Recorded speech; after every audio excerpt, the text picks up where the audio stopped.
A secret organization that's been working in the Vatican for over a century. Having high expectations of a game before going in can often lead to severe disappointment. I was pretty pumped to step into Indiana Jones's hat and whip and start sliding under stone doors and swinging across spike pits.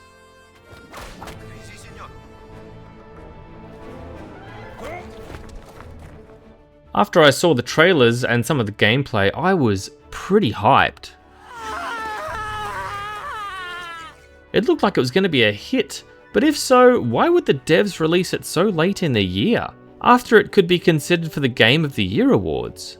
So I bought it, and now I'm here to tell you if Indiana Jones Circle really is great, or if it's just a great circle jerk.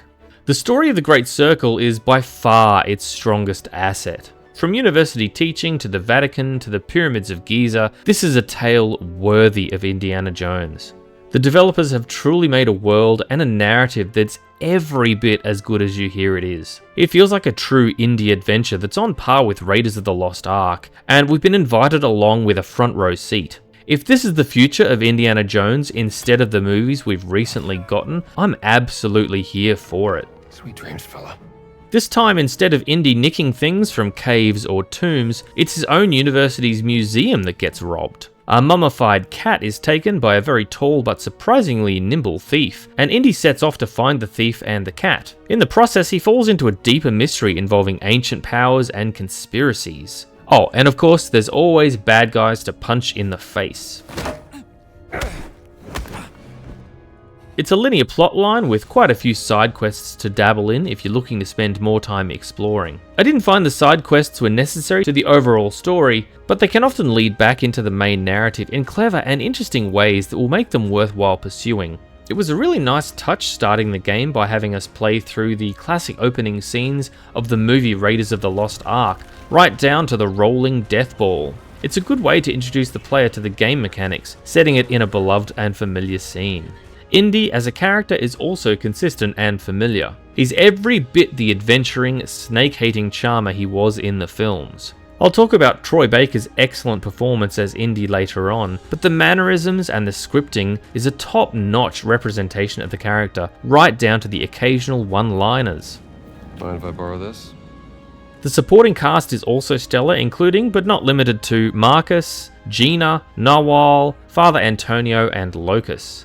Their motivations and actions make sense within their backstories once you get to know them. I wanted a bit more time with Marcus, and Locus only has a brief few lines. Gina is fiery, driven, and has a good amount of attitude, and she acts as a good foil to Indy's mostly level-headed escapades. The cutscenes really are entertaining and give off that magic indie feel that I was missing from the recent movies.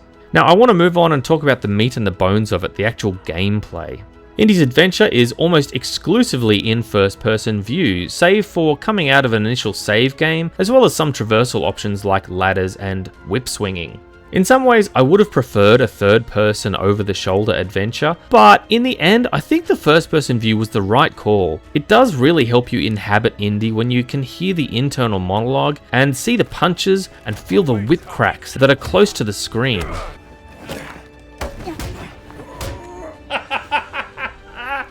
Like I mentioned, the narrative is really linear, and this too feels like a deliberate choice, making it that much closer to a movie. From the intro and early game, we get taught almost all the mechanics we will need. How to use the whip to swing across dangerous gaps, how to climb, how to punch and block, and most importantly, that we can use almost anything lying around to bonk soldiers on the head. Wrench? Sure. Violin? Okay. Spatula? Correct choice. Bunch of stuff I don't need. Is that a trowel?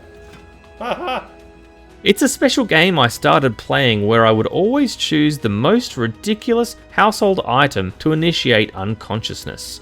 I highly recommend you try it.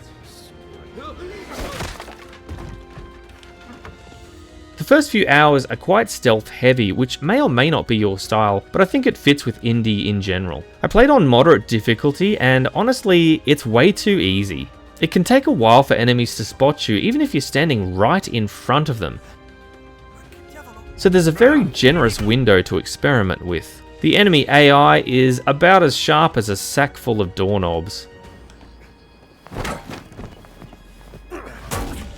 How did nobody hear that? If you break stealth, you can choose to fight your way through the soldiers, and once you get the fisticuffs under wraps, you can pretty much lay waste to armies if you're half competent at timings. So yeah, if you're looking for story mode, moderate difficulty is your wheelhouse. If you're looking for more of a challenge, I'd think about bumping it up to hard.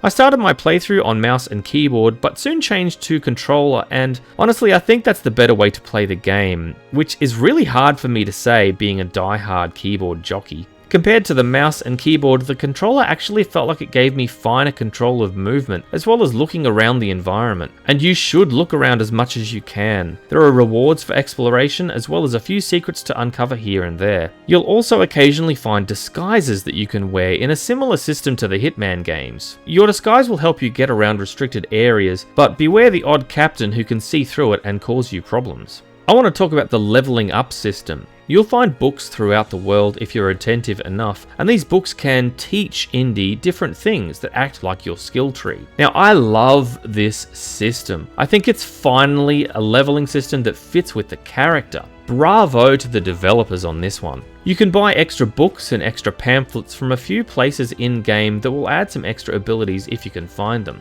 This skill tree is found in the journal menu along with the side quests and various notes. Now this is where I found the interface can be a little clunky. Whenever I needed to peruse the notes for a side mission, I found it less intuitive than I would have liked. It's not bad, I just think it could have been streamlined a little better. It feels like there are too many sub-menus to crawl through to get to what you need. Also, you have to remember what the side quest is named in order to find the info you're after. It can take a little digging, which I felt pulled me out of the narrative a little bit. It can also help with the puzzle solving, which are strewn throughout the game. The long and the short of it is that they're not particularly complex puzzles to solve when you look around the environments. There's enough clues around the puzzles, and they kind of become not very complex at all to solve. I did really like the way a lot of the game assets interact in a logical way. If you hold your lighter close to the oil, it burns. Likewise with torches on the walls. It seems such a simple thing, but the immersive effect is profound. So quickly summing all of that up, the puzzles are fairly basic, the stealth can be generously forgiving, the skill tree is nicely tied to Indy's love of books, and the exploration is rewarding, and the plot is linear but exciting. It's also a pretty decently stunning game. At the outset, I found some of the cutscenes a little jarring. I felt like there were a few too many open mouths and bug eyes that make me question whether these people were having a stroke. And he died like he lived. With his mouth open.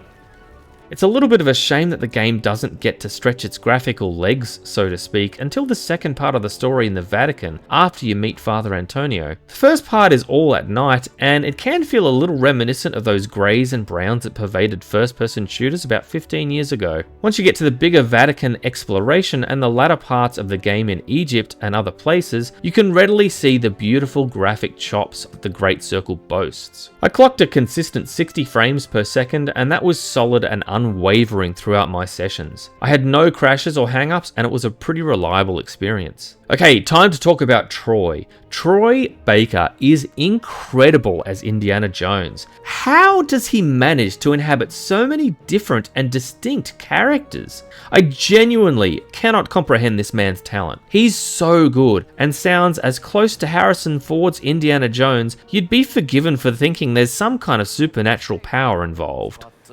It didn't happen. Nicholas V, his tower. That's his monument. From the very beginning of the game, you hear Indy's voice, and it's as if no time has passed since you watched The Last Crusade. It's amazing. Gordy Harb has composed the soundtrack, and it hits all the right notes, evoking that feeling of John Williams' original epic score. There's no holds barred here, accompanied by a chorus of singers and an orchestra that sounds like it could fill 50 stadiums. It's impressive.